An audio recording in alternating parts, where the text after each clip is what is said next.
Welcome back to Squawk Box. The futures right now after that CPI data. Take a look at where things stand. We got some green across the screen. Dow up about 226 points. You look at the NASDAQ up about 268 points. You look at the S&P 500 up about 53 points. Join us right now, though, with a look at the economy and his take on all that is going on. Former Treasury Secretary Steve Mnuchin, now founder and managing partner at Liberty Strategic Capital. Mr. Secretary, it is great to see you. We've been having a wide-ranging discussion all morning, including with Mike Johnson, about where we are, specifically where we are in the context of these tariffs. You were part of Trump 1.0. We're now in 2.0. Back in the day, you often talked about the stock market and looking at the stock market as a barometer of where things are. 2.0 is saying don't look at the market. There's bigger fish to fry down the road. What do you think of what's happening right now? Well, first of all, it's good to see you. Look, I always said I was focused on the stock market longer term, not where it was on any day. And I do think the stock market longer term is a great barometer of the economy. I think Trump 2.0 has a lot of similarities to Trump 1.0. His focus on the economic issues are tax cuts, regulatory relief, and trade. And the president has always believed in adding tariffs. So I think that's what we're seeing in the market today. Did you push back, though, on some of the tariff efforts in 1.0? Look, I've been a believer in tariffs are important in getting people to the table. And there's no question if you take China, there's no question that the president's tariffs were the only reason they came to the table. I support the president putting another 20% to get them back to the table. They haven't lived up to the phase one trade agreement, and that should be the priority. And if they do, the tariffs can come off. And if they don't, I'm sure the president will add more tariffs. What do you make, though, and what do you think the public should think about the uncertainty that all of this has clearly created within the economy? And you can look not just at the stock market, but so many different indicators where CEOs and others who I think people thought might be making investments are saying, you know what, hold on, we got to actually watch and wait and see what's going to happen before we do anything. I think that people are overreacting a bit. So let me just start off with, this discussion around a recession.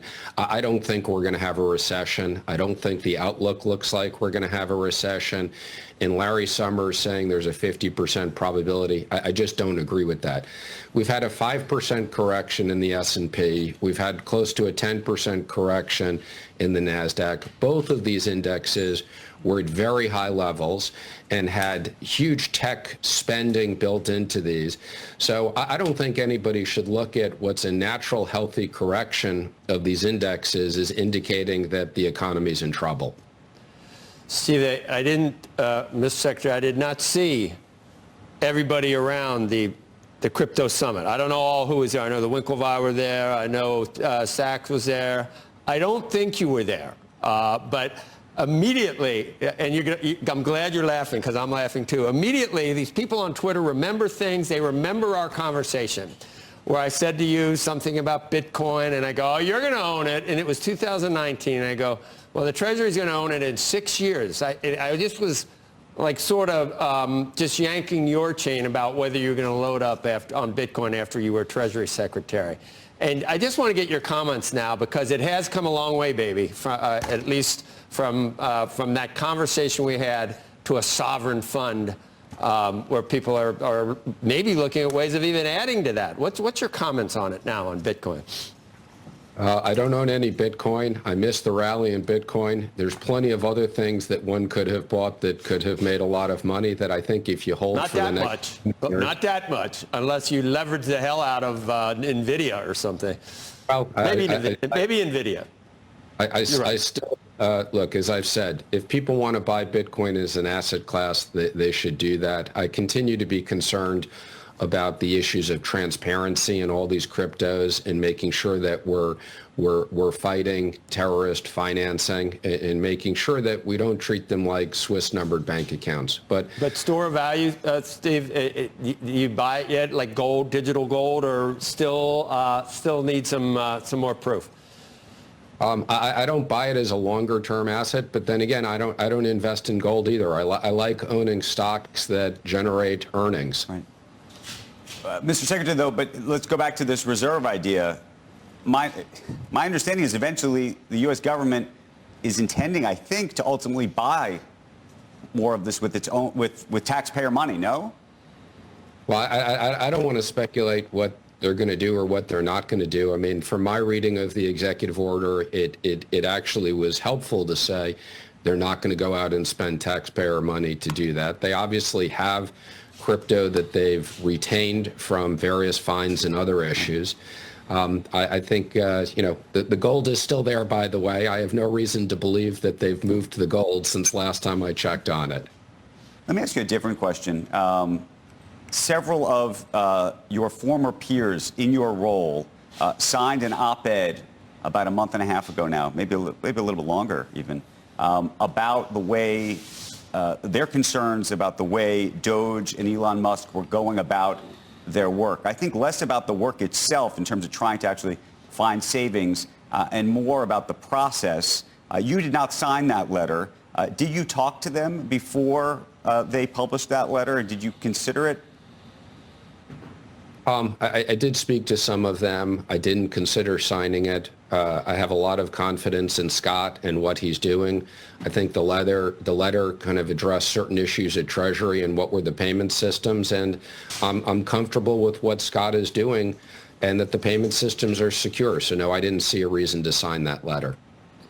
Mr. Secretary, what do you think about the tariffs, not in the tariffs themselves, but maybe more importantly, the back and forth with tariffs are on, tariffs are off, this negotiation that's taking place that has led to some concern from corporate leaders and potentially investors and consumers too, just about the feeling of unease, not knowing what's happening and whether or not that could really put pressure on activity, corporate activity, on consumer activity? There is no question that President Trump is trying to change the dynamic of trading relationships, and there's no question that he cares about the trade deficit, and he's focused on reducing the trade deficit both across the board and with specific countries. And that's a long-term change that he's focused on over the next 4 years. So I don't think people should be focused on this on again, off again. I think there's no question that there are going to be industries, let's just say the auto industry, which is a big focus of his. He wants more auto manufacturing in the U.S. And there may be issues along the way that impacts certain companies in the transition. But overall, I think if you step back and don't look at a specific company and you look at the economy, I think these are all moves that are going to be very good for the economy over the next 4 years. I was encouraged to hear the speaker say he actually thinks he could get a bill to the president by Easter. I mean, that's very aggressive. I do think getting the tax cuts on the agenda is an enormous priority. Secretary, I'm going to start singing thanks for the memories, because we always used to talk to you about the dollar, too. We always try to get you to, I don't know, to not just come out with the standard, we are in support of a strong dollar, because there were certain things we thought at times maybe a weaker dollar would have been something that would be advantageous, and I don't think ever more than maybe today. And we asked Scott Bessent last week about it, and he reiterated the strong dollar policy. But wouldn't it solve a lot of, if you let it slowly weaken, would it solve a lot of the problems that President Trump is trying to address with trade imbalances and future debt repayment and everything else? Do you think we still have is that cast in stone, strong dollar forever? I actually believe the important policy is a stable dollar as opposed to a strong dollar. And when I tried to indicate that as Treasury Secretary, the markets reacted. But I think that if you just look at the dollar, and the markets are what determine the exchange rates. And I look at the U.S., I think the U.S. is going to outperform Europe and the rest of the world. I think the dollar is the only safe haven to store assets around the world. And I really don't see any challenge to the dollar, at least in the next 10 or 20 years, as the reserve currency. Now, there could be things that change, but I think when you look at all those different things, you're going to either have a stable dollar or a stronger dollar. And obviously, interest rate differentials have a very big impact on what happens to the dollar because you can arbitrage various currencies based upon the difference in interest rates. But no, I don't think a weak dollar is in our interest, but I do think a stable dollar and not an overvalued dollar is in our interest. Secretary, one final question for you, just because I think the American public, or at least some folks who are critical of this administration, are wondering about it. When you went into the administration, you effectively gave up virtually, I think, most of your, not assets, but, you're selling stock and moving things into blind trust and doing all sorts of things.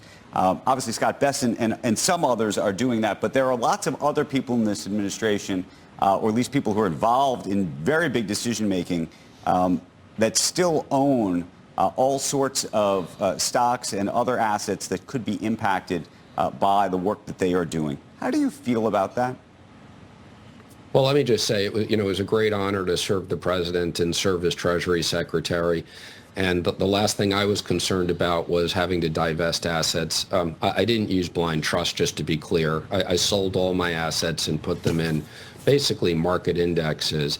I think there is this concept of a special government employee that certain people are in today. I think it's meant for a relatively short period of time, and my understanding is they're still bound by the ethic rules. But if those people end up in the government longer term, I do think they should have to abide by the same issues. But I think it's helpful in terms of getting people into the government shorter term.